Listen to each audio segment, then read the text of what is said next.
కేంద్ర మంత్రివర్గంలో ఎవరికి ఏ శాఖలు అన్నదానిపై ఉత్కంఠ నెలకొంది. సాయంత్రం కేంద్ర మంత్రివర్గ సమావేశం జరగనుంది. కేబినెట్ సమావేశంలోపే శాఖలు కేటాయించే అవకాశం ఉంది. హోం, ఆర్థిక, రక్షణ వంటి కీలక శాఖలు బీజేపీ నేతలకేనని ప్రచారం జరుగుతోంది. ఇక తెలుగు రాష్ట్రాలకు ఏ శాఖలు దక్కుతాయన్న దానిపై ఆసక్తి రేపుతోంది. ఏపీ, తెలంగాణకు 2 కేబినెట్, 3 సహాయ మంత్రి పదవులు దక్కాయి.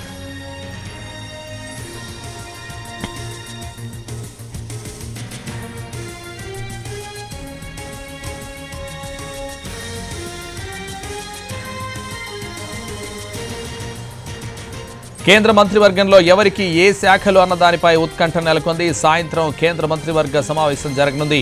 కేబినెట్ సమావేశంలోపే శాఖలు కేటాయించే అవకాశం ఉంది. హోం, ఆర్థిక, రక్షణ వంటి కీలక శాఖలు బీజేపీ నేతలకేనని ప్రచారం జరుగుతోంది. ఇదే విషయానికి సంబంధించి మరింత సమాచారం మా ప్రతినిధి రాజు లైవ్లో అందిస్తారు. రాజు, శాఖల కేటాయింపుపై క్లారిటీ వచ్చిందా? ఎస్ సంతోష్, ఇప్పటి వరకు ఎవరెవరికి ఏ శాఖలు కేటాయించారనే దాని మీద మాత్రం క్లారిటీ రాలేదు. సో మరికొద్ది సేపట్లో దీనికి సంబంధించినటువంటి ఒక స్పష్టతనిస్తూ ఆర్డర్స్ అయితే వచ్చే అవకాశం కనిపిస్తుంది. ఎప్పుడైతే నిన్న సాయంత్రం కేంద్రంలో అటు కేంద్ర ప్రభుత్వం ఏర్పాటు జరిగింది. సో ప్రధానమంత్రితో పాటు మొత్తం 71 మంది మంత్రులు కూడా ప్రమాణ స్వీకారం చేశారు. అందులో 30 మంది ఏదైతే క్యాబినెట్ మంత్రులైతే 5 ఇండిపెండెంట్ ఛార్జ్తో మంత్రులుగా ప్రమాణ స్వీకారం చేశారు. ఇక 36 మంది సహాయ మంత్రులుగా ప్రమాణ స్వీకారం చేశారు.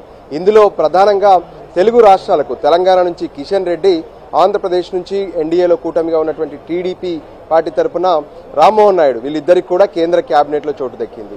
ఇక మరో 3 సహాయ మంత్రులుగా కూడా అవకాశం దక్కింది. తెలంగాణ నుంచి బండి సంజయ్, ఇక ఏపీ నుంచి పెమ్మసాని చంద్రశేఖర్, మరోపక్క బీజేపీ నరసాపురం ఎంపీ శ్రీనివాస్ వర్మకు కూడా సహాయ మంత్రులుగా కేంద్ర క్యాబినెట్లో చోటు దక్కింది. అయితే ఈ రోజు సాయంత్రం 5 గంటలకు కేంద్ర క్యాబినెట్ సమావేశం జరగబోతుంది. ఈ సమావేశానికంటే ముందే ఎవరెవరికి ఏ మంత్రి పదవులు ఇవ్వబోతున్నారు, అంటే ఏ శాఖలు కేటాయించబోతున్నారు అనే దాని మీద ఒక స్పష్టత వస్తుందని అనుకుంటున్నారు. లేదంటే క్యాబినెట్ సమావేశంలోనే దీనికి సంబంధించినటువంటి ఆర్డర్స్ ఇస్తారా ఏంటి అనే దాని మీద కూడా ప్రస్తుతం చర్చ జరుగుతుంది.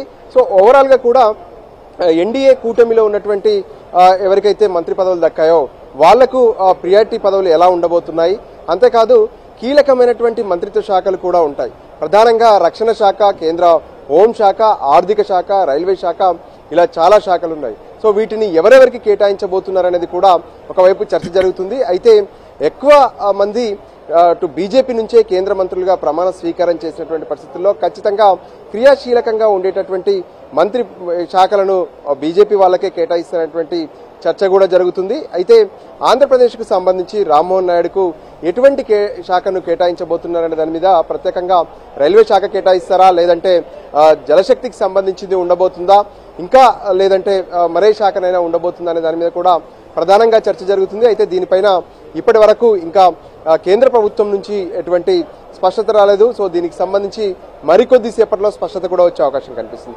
అయితే సాయంత్రం జరిగేటటువంటి ఏదైతే కేంద్ర క్యాబినెట్ సమావేశంలో కూడా పలు కీలక నిర్ణయాలు తీసుకునే అవకాశం కనిపిస్తుంది. ఎందుకంటే నిన్న రాత్రి ప్రమాణ స్వీకారం చేసినటువంటి ప్రధానమంత్రిగా 3వ ప్రమాణ స్వీకారం చేసినటువంటి నరేంద్ర మోడీ ఈరోజు ఉదయమే ప్రధానమంత్రిగా ఛార్జ్ తీసుకున్నారు తన ప్రధానమంత్రి కార్యాలయంలో. అంతేకాదు కిసాన్ సంయోజనకు సంబంధించినటువంటి 20,000 కోట్ల నిధులను కూడా విడుదల చేశారు. రైతు సంక్షేమం కోసం తామంతా కూడా ఖచ్చితంగా కృషి చేస్తాము, మరింత రైతుల అభ్యున్నతి కోసం పాటు పడతామని చెప్పి ప్రధానమంత్రి స్వయంగా స్పష్టం చేసినటువంటి పరిస్థితి ఉంది. అయితే 5 గంటలకు జరిగేటటువంటి క్యాబినెట్ సమావేశంలో రానున్నటువంటి పార్లమెంట్ సమావేశాలకు సంబంధించినటువంటి అంశం కూడా కీలకంగా మారబోతుంది. అంటే ఏ రోజు నుంచి పార్లమెంట్ సమావేశాలు ప్రారంభమవుతాయి, దానికి సంబంధించినటువంటి షెడ్యూల్ ఏంటి అనేది కూడా కొంత క్లారిటీ తీసుకునే అవకాశం కనిపిస్తుంది. 15వ తేదీ కానీ లేదంటే 18వ తేదీ నుంచి కానీ పార్లమెంట్ సమావేశాలు నిర్వహించే అవకాశం కనిపిస్తుంది. మొదట ప్రోటెం స్పీకర్ని ఎన్నుకుంటారు. సో ప్రోటెం స్పీకర్ ఎవరైతే ఎంపీలుగా గెలిచారో అందరితో కూడా ప్రమాణ స్వీకారం చేయిస్తారు. అది 2-3 రోజులు కొనసాగుతుంది. ఆ తర్వాత ఏ విధంగా అయితే రాష్ట్రపతి ఉభయ సభలను ఉద్దేశించి ప్రసంగిస్తారు, నూతన స్పీకర్ని ఎన్నుకుంటారు. ఆ తర్వాత బడ్జెట్ సెషన్స్ కూడా ప్రారంభమయ్యే అవకాశం కనిపిస్తుంది. అయితే ఏదేమైనా త్వరితగతినే వీటన్నిటిని పూర్తి చేయాలనుకుంటున్నారు. అయితే నిన్న కేంద్రంలో కొత్త ప్రభుత్వం ఏర్పాటు చేయడం, ఆ తర్వాత ఎన్డీఏ పార్టీలకు సంబంధించి కూడా కొన్ని కీలకమైనటువంటి డెవలప్మెంట్స్ ఉన్నాయి. అంటే ఆంధ్రప్రదేశ్లో 12వ తేదీన అటు ఆంధ్రప్రదేశ్ ముఖ్యమంత్రిగా టీడీపీ అధినేత చంద్రబాబు నాయుడు ప్రమాణ స్వీకారం చేయబోతున్నారు. దానికి ప్రధానమంత్రితో పాటు బీజేపీలో ఉన్నటువంటి కీలక నేతలు హాజరవుతారు. ఒడిశాకు సంబంధించినటువంటి కొంత కీలక నిర్ణయాలు కూడా ఇప్పటికే జరుగుతున్నాయి. అక్కడ ముఖ్యమంత్రి అభ్యర్థిగా ఎవరిని నిర్ణయించాలనే దాని మీద. సో ఈ విధంగా పలు అంశాలను దృష్టిలో పెట్టుకుని పార్లమెంట్ సమావేశాలను ఏ రోజు నుంచి ప్రారంభించాలనే దాని మీద కూడా ప్రత్యేకంగా ఈరోజు జరిగేటటువంటి కేబినెట్ సమావేశంలో నిర్ణయించబోతున్నారు. సో మొత్తానికైతే పోర్ట్ఫోలియోలకు సంబంధించినటువంటి క్లారిటీ మరికొద్ది సేపట్లో, అంటే ఏదైతే సమావేశం ప్రారంభానికి ముందు కానీ లేదంటే సమావేశం ప్రారంభమైన తర్వాత సమావేశంలోనే దానికి సంబంధించినటువంటి స్పష్టత ఇస్తారనే దాని మీద ఆసక్తిగా ప్రతి ఒక్కరు కూడా చర్చిస్తున్నారు. సంతోష్. రాజు, ప్రధానంగా లోక్సభ స్పీకర్ ఎవరి పేరు పరిశీలనలో ఉంది?